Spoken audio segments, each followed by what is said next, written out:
नमस्ते दोस्तों, ये रील मैं मीडिया के बंधुओं के लिए बना रही हूँ क्योंकि मैंने कुछ प्रोटेस्टर्स को जो कि गटर छाप, अनैतिक, अश्लील बिहेवियर सड़क पर बच्चों के सामने, बुजुर्गों के सामने, महिलाओं के सामने डिस्प्ले कर रहे थे, उसको नॉर्मलाइज करने से मना किया है कि we do not accept this in this society. हम लोग नहीं चाहते कि हमारे घर के बच्चों को कोई जो है अपनी अश्लील हरकतों से जो है टाइम से पहले सेक्सुअलाइज कर दे। हमारे घर के बुजुर्गों के सामने जो है हमें शर्मिंदगी महसूस कर, हम नहीं इस तरह का बिहेवियर एक्सेप्ट करते हैं, उसको नॉर्मलाइज नहीं होने देंगे। तो मीडिया जो है मेरे खिलाफ गैंगअप कर रही है और ये नहीं बताएगी कि जैसे स्काई रूट जैसे स्टार्टअप की मैंने कितनी बड़ाई की, हमारे देश के जेनजी जो हमें इतनी ऊंचाइयों पे लेके जा रहे हैं, नीट के छात्रों को मैंने खुद स्वयं जो है कितनी बधाई दी। और ऐसे बच्चे जो कि अपने परिवार की जिम्मेदारियां उठा रहे हैं, हमारी टीम में भी ऐसे बच्चे हैं, हमारे घरों में रिश्तेदारी में भी जेनजी भाई बहन हैं जो कि हमारे बड़े काम संपन्न करते हैं, लेकिन कुछ चंद फॉलोअर्स के लिए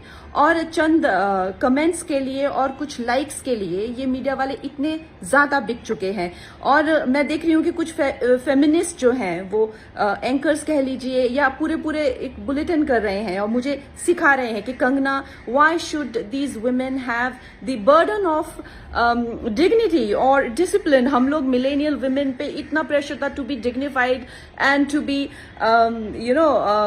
disciplined, why do we have to give that burden to this generation. Excuse me, क्या आप अपनी बेटी को ऐसा सिखाएंगे?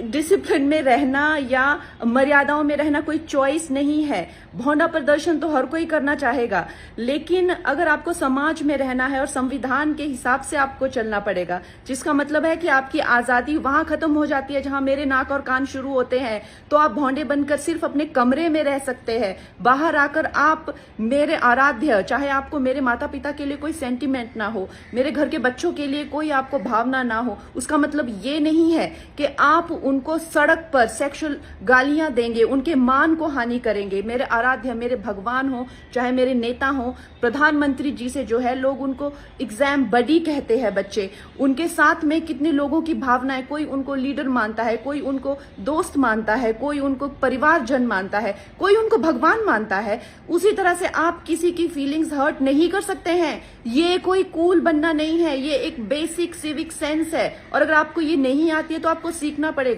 आप ये फेमिनाजी से प्रभावित मत होइए, अपनी जिंदगी बर्बाद मत करिए। इस भौंडेपन को सिर्फ और सिर्फ आप अपने कमरे में डिस्प्ले कर सकते हैं। बाहर जाके आपको मर्यादा में रहना पड़ेगा ना, या आप वर्क प्लेस से निकाल दिए जाओगे। आप कभी भी कोई संबंध, परिवार वाले भी आपको भौंडापन नहीं झेलेंगे, तो आपके सामने एक डेड एंड के सिवाय अंधकार वाली जिंदगी हो जाएगी।